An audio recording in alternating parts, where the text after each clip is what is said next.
Okay, so I'm going to be talking about the ACR ultrasound RADS for screening and surveillance in HCC. Let's see, get my mouse here. Okay.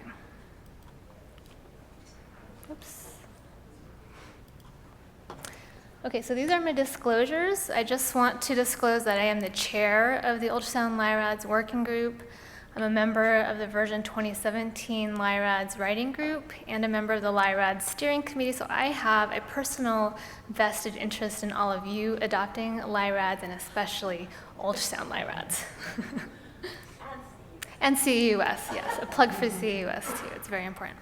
Okay, so a lot of you probably use RADS already, but perhaps you have not heard of ultrasound RADS. It's actually brand new. We just released it in August of 2017 on the ACR website. So ultrasound RADS stands for Ultrasound Liver Imaging Reporting and Data System. And we provide a standardized system for screening and surveillance ultrasounds in patients who are at risk. That's really important. These are at-risk patients only for developing HCC. So it's kind of interesting, all major societies actually do recommend using ultrasound for screening and surveillance, but none of them go into detail about how to perform the examination, how to interpret the examination, or how to report the ultrasounds. So there's a huge void in the existing literature, and so ultrasound RADS helps to fill in this void. And hopefully by having this system, we can then help with data collection, which can then perhaps influence future directions in HCC screening and surveillance. So RADS as a whole has four major components. There's the ultrasound RADS, which is for screening and surveillance. In HCC, it's different, separate from contrast-enhanced ultrasound, which is Stephanie's baby. There's CT-MR RADS, which most of you are probably familiar with. The most recent iteration came out in July of 2017, and they also included a treatment response algorithm within that iteration. So I'm really fortunate to be working with a large group of very talented individuals who are all experts in ultrasound. Most people also do CT and MR in their practice, so it really helps to put ultrasound in perspective in the greater scheme of HCC imaging. Okay, so I'm going to first talk about screening and surveillance in general, and then I will talk about the ultrasound RADS algorithm. So as you know, HCC is a cancer of the hepatocyte. It's the 6th most common cause of cancer, but the 2nd most common cause of cancer death in the world. So it's quite lethal. But it only occurs in the setting of chronic liver disease, most commonly cirrhosis, in 80 to 90% of patients. So when you have a disease that is so prevalent and lethal, it's really important to do screening and surveillance to improve survival. And the goal of screening and surveillance in HCC is to be able to detect preclinical HCC when patients are not symptomatic, to identify HCCs when they're potentially curable, either with local therapy or with transplantation. And the ideal interval has been shown to be every 6 months, semi-annual surveillance. And I will talk about that in a little bit more detail, and this may also be a Sam's question. Okay, so I talk about screening and surveillance, but there's actually a difference. So screening is where you apply a diagnostic test to a population that is at risk for developing a disease. And so the first time you apply that test, you are detecting the prevalence of the disease, so that's screening. Every subsequent time that you apply that same diagnostic test to the same at-risk population at a defined interval for that particular disease, that is now surveillance, and now you're going to be detecting the incidence of the disease. So with HCC, there are actually two major tests out there for screening and surveillance. There's ultrasound and there's AFP. So ultrasound is actually recommended by all international societies, with the surveillance interval of 6 months being the most common. It has the advantage of being widespread in its availability. It's non-invasive, as you all know. It's well accepted by patients and physicians. There's moderate cost associated with ultrasound. It's a lot cheaper than, for instance, CT or MRI, so it is cost effective as a screening and surveillance test. Sensitivity, on the other hand, is somewhat variable depending on what you read in the literature, somewhere between 60 to 89%. And this variability in sensitivity is something that we actually do address with our ultrasound LIRADS. Specificity, on the other hand, with ultrasound is actually very high, 90% in the literature, when you use it as a screening surveillance test. AFP, on the other hand, is only advocated by Asian societies, and they use a threshold of 200 nanograms per milliliter, which actually only has a sensitivity of 22%. If you lower your threshold to 20 nanograms per milliliter, then the sensitivity increases to 60%, but then you have a lot of false positives. And so because of this variable performance, the AASLD does not currently advocate AFP, although it is being revisited. So what is the evidence for using ultrasound? Well, actually, there isn't that much evidence out there. There's actually been only one large randomized controlled study that was performed in China where they had almost 19,000 patients with chronic Hep B with and without cirrhosis. And in this study, they actually had two groups, those patients who underwent screening and surveillance with ultrasound and AFP every 6 months, and those who didn't. And in the patients who had screening and surveillance, even though they had a pretty poor compliance rate of about 60%, they were still able to show a 37% reduction in HCC-related mortality. There was another randomized controlled study where they only used AFP, and that did not change mortality. So we think that the first study, we can attribute that decrease in mortality to ultrasound. There was another mass screening study published out of Taiwan where they used ultrasound one time, and they were able to show a mortality decrease of 31%. We don't think that there's going to be another large randomized controlled study to be replicated like these because of the ethical consequences of not doing screening and surveillance. Okay, so when you do screening and surveillance, it's important to identify your surveillance population. The AASLD currently defines the surveillance population in the United States to include cirrhotic patients from any etiology. For those patients, the incidence of HCC exceeds 1.5% per year, so that is considered to be cost effective. And they also include non-cirrhotic chronic Hep B patients in whom the incidence of HCC exceeds 0.2% per year. So it's not all chronic Hep B patients, it's only certain subsets that exceed this threshold, and that includes Asian males over 40, Asian women over 50, African and North American Blacks of any age, and patients who have a family history of HCC and have chronic Hep B. So there are other patients who have an increased risk of HCC, but their risk does not exceed these defined thresholds. And so in those patients, the benefit of surveillance is actually uncertain. And so the AASLD does not officially advocate surveillance in those patients, but it depends on your local regional preferences. So your institution may choose to do screening and surveillance in these patients below: non-cirrhotic chronic Hep C patients with stage 3 fibrosis, non-cirrhotic Hep B patients that don't meet these criteria, non-cirrhotic NAFLD patients or transplant candidates who don't meet those criteria, but they are not currently advocated for by the AASLD. That said, it actually depends on where you live. So LIRADS is North America. So we align ourselves with the AASLD for our screening and surveillance population. But it's actually different if you live in Japan. The Asian Pacific Association for the Study of Liver Disease has a slightly different population. The Korean Society and the European Society, they all have slightly different populations. I just want to point out that child PUC cirrhotics are not currently advocated for screening and surveillance. And the reason for that is that their life expectancy is not long enough to warrant screening and surveillance, unless they are awaiting a liver transplant.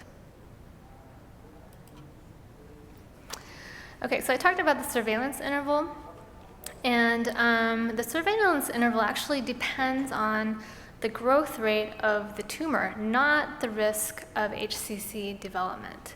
And so all major societies do recommend every 6-month imaging.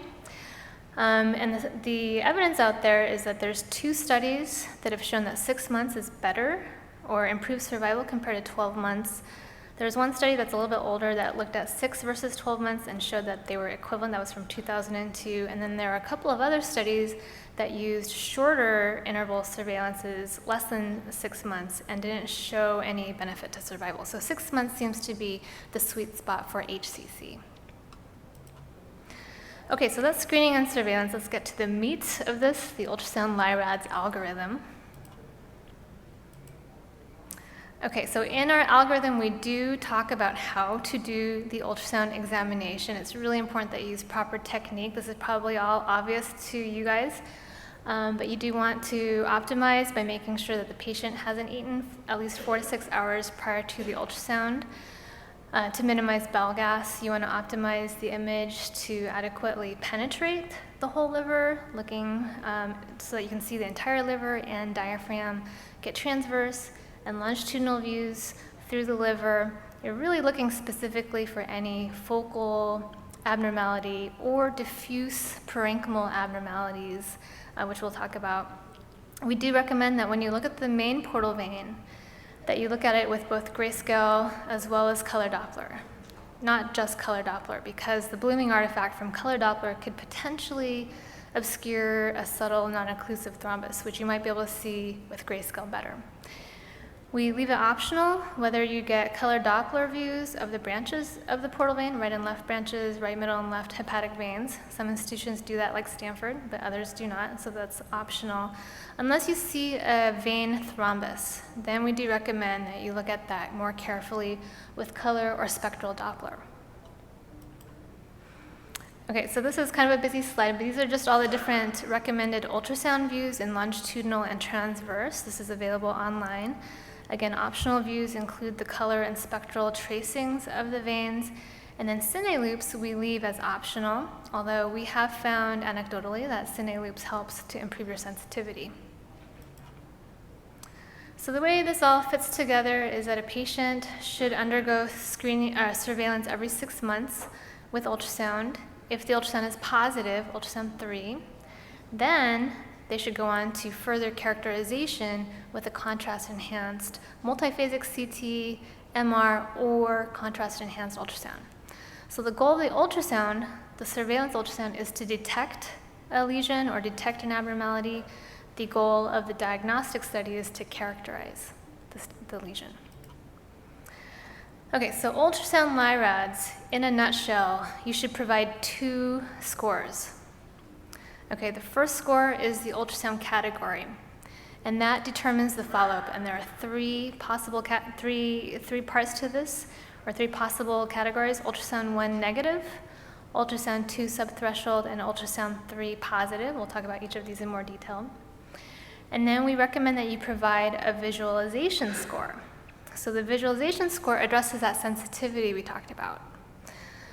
The visualization score, you can have visualization A, no or minimal limitations, visualization B, moderate limitations, or visualization C, severe limitations. And this communicates the expected level of sensitivity of the ultrasound in a particular individual, but does not determine follow-up.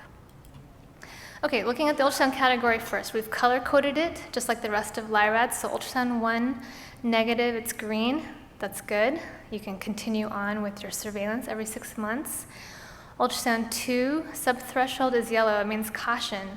And so we would recommend short interval surveillance, 3 to 6 months. And then ultrasound 3, positive, stop, it's red. Go on to further characterization with CT, MR, or CEUS. And notice that these are numbers as opposed to visualization scores, which are letters, A, B, or C. Ultrasound category 1, 2, 3. Okay, so these are the different management follow-ups. So ultrasound 1, negative, 6-month routine surveillance. Ultrasound 2, subthreshold, short interval ultrasound in 3 to 6 months, and then ultrasound 3 positive further characterization with a multiphasic study.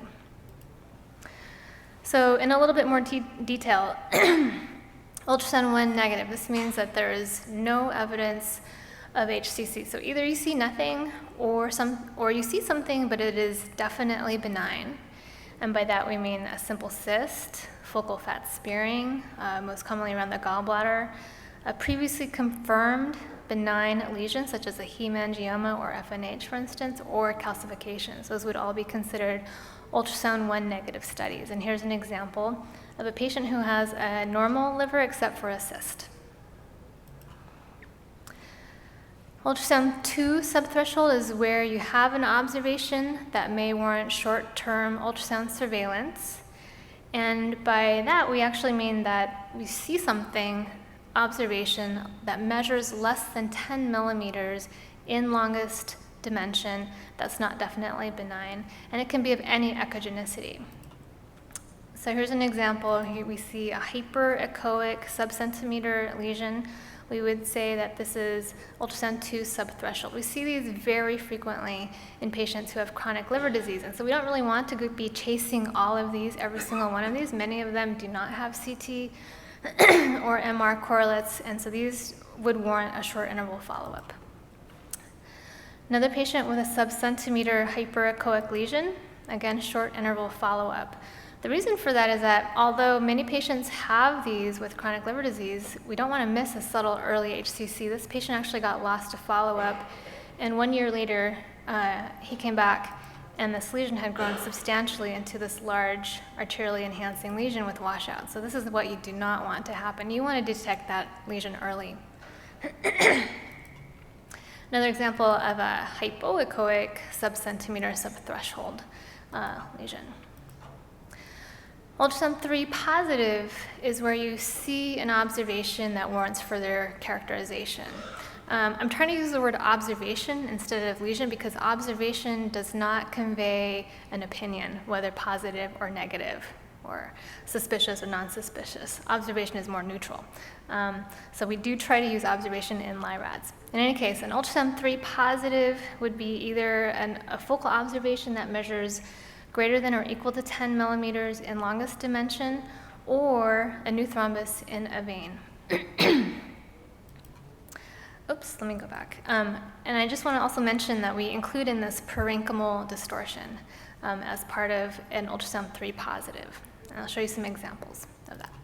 Okay, so ultrasound 3 positive, here's an example. Isoechoic observation measures over 10 millimeters. That should be characterized further with a multiphasic study. Another example of an ultrasound 3 positive observation, quite a bit larger. That should also be characterized. Another patient with a slightly hyperechoic observation, increased through transmission. There's some detectable internal vascularity here. How many of you would say this is suspicious for an HCC in a patient who is at risk? Okay, well, this is a trick question. You're not characterizing this on ultrasound. Ultrasound, in this case, is used to detect a lesion or detect an observation. This should be characterized definitively on a multiphasic study. In this case, we see that it's hyperenhancing on arterial phase, washes out on portal venous and delayed phase. It measures over 2 centimeters in size, and so by LIRADS, this meets LIRADS 5 criteria, definite HCC. But that determination needs to be made with a contrast study. Another example, hypoechoic observation over 1 centimeter. Again, we're not trying to characterize this, we're detecting it. In this case, this has rim enhancement or targetoid enhancement that persists on arterial, portal venous, and delayed phase. It's retaining contrast, and so this is actually quite characteristic of a cholangiocarcinoma. Parenchymal distortion, in my opinion, is a lot more challenging to identify, but if you're looking for it, you will see this. So with parenchymal distortion, we define that as an area, ill-defined area of heterogeneity, refractive edge shadows, or an area where you've lost your normal hepatic architecture. And here's an example. It's quite subtle, but we've lost our normal hepatic architecture here. And there's a little bit of mass effect on the porta hepatis. These areas of parenchymal distortion very frequently correspond to infiltrative HCC, so you don't want to miss those. Another example, in this patient, they have parenchymal distortion, manifest by refractive edge shadows throughout the liver in an area where we've lost our normal portal triads, and that corresponds to this large infiltrative HCC. If you see a thrombus in a vein, you want to look at that more carefully with color Doppler. In this case, with color Doppler, we see there's a lot of internal vascularity and detectable arterialized flow. So this is quite characteristic on ultrasound as a tumor in vein. I just want to let you know that RADS no longer uses tumor thrombus. It's tumor in vein. That's the correct term, tumor in vein. So sometimes you can actually see tumor in vein quite characteristically on ultrasound, but not always, and so that's why we don't actually require that you try to characterize it on grayscale ultrasound. This is a different patient with really marked parenchymal distortion in the liver. That alone would classify this as an ultrasound 3 positive study, but in this case they also have a thrombus in the portal vein. It turned out to be a tumor in vein, but really hard to tell in this color Doppler ultrasound. Okay, so those are the ultrasound categories, which were red, yellow, and green. Now we're going to talk about the ultrasound visualization score. So the visualization score communicates the expected level of sensitivity in an individual patient. And so you'll see now we are in grayscale. We don't have colors anymore, and we're using letters, A, B, or C. A, no or minimal limitations, B, moderate limitations, and C, severe limitations. And so the way we think about this is it's very analogous to mammography, where in mammography you are describing breast density. And that breast density, if it's a very dense breast, that just conveys the expected level of sensitivity of that mammogram in that patient, but it doesn't necessarily change management. So very similarly, the ultrasound visualization score conveys the expected level of sensitivity of that ultrasound, but it does not change management. Okay, so visualization A, no or minimal limitations. This is where you think if you have any limitations, they are really unlikely to meaningfully affect sensitivity. So here's a normal looking liver. Different patient with a visualization A, no or minimal limitations, some mild cirrhosis here, nodularity. Once you get to visualization B, we call this moderate limitations, where you think that there are some limitations that may potentially obscure small masses. By that we mean less than a centimeter in size, whether the liver is moderately heterogeneous, as we see here, or there may be moderate beam attenuation that may obscure some parts of the liver or diaphragm. In this case, there is a moderate limitation here, but we also see a focal liver lesion. So this is an ultrasound 3 positive visualization B case. Visualization C is where we say there are severe limitations that significantly lower the sensitivity for detection of focal liver lesions. This is where you think, okay, this ultrasound is worthless. I cannot exclude an HCC in this patient, whether it's because of severe heterogeneity, because of cirrhosis, maybe there's a tumor, I don't know, maybe that's a background liver, or maybe there's such severe beam attenuation or shadowing that you can't see the diaphragm. We all have these cases. Or maybe there's so much obscuration of the liver, whether it's bowel gas or ribs or lung, where you feel like you're not seeing a majority of the liver. These would all be considered visualization C severe limitations. So in summary, assign an ultrasound category, 1, 2, or 3. These have colors associated with them. This determines management. And an ultrasound visualization score, A, B, or C, grayscale, does not affect management, but informs the expected level of sensitivity of the examination. So I just want to briefly tell you about our experience at Stanford. So we started implementing ultrasound LIRADS at our institution, and we found, when we looked back at our cases, we found that 90% were coded as ultrasound 1, 5% were ultrasound 2, 4% were ultrasound 3, 85% were visualization A, 11% visualization B, and 4% were visualization C. So you might be thinking, okay, well, I'm at Stanford and everyone in California is skinny and not that much cirrhosis, And so it doesn't apply to my institution, but actually Shuchi Rogers at Einstein in Philadelphia looked at her numbers. Her numbers are eerily similar to Stanford's, even though she has a very different patient population. David Fetzer at UT Southwestern also looked at his numbers. He does have fewer percentage-wise ultrasound 1s, more 2s and more 3s, fewer A's percentage-wise, more B's, but I'm actually surprised that he has fewer percentage-wise C's than Einstein or Stanford. So we'll see how this goes. I also just wanted to discuss just visualization C. This is probably the most frequently asked question that I have received. And I actually did a little blurb in the SRU newsletter about Ask the Expert on this particular topic. What should you recommend for those cases, patients with visualization C livers, where you think the ultrasound is just worthless for screening and surveillance? What should you recommend? And the answer is that you cannot blanketly recommend CT or MR at this time. And the reason for that is that, first of all, it has not been shown to be cost effective, and there is no evidence to show that that is more effective than ultrasound currently. So that said, a lot of patients do get screening and surveillance with CT and MR. We acknowledge that, but that decision really needs to be made on a case-by-case basis between the gastroenterologist, the patient, everyone else taking care of the patient, not a blanket statement at this time.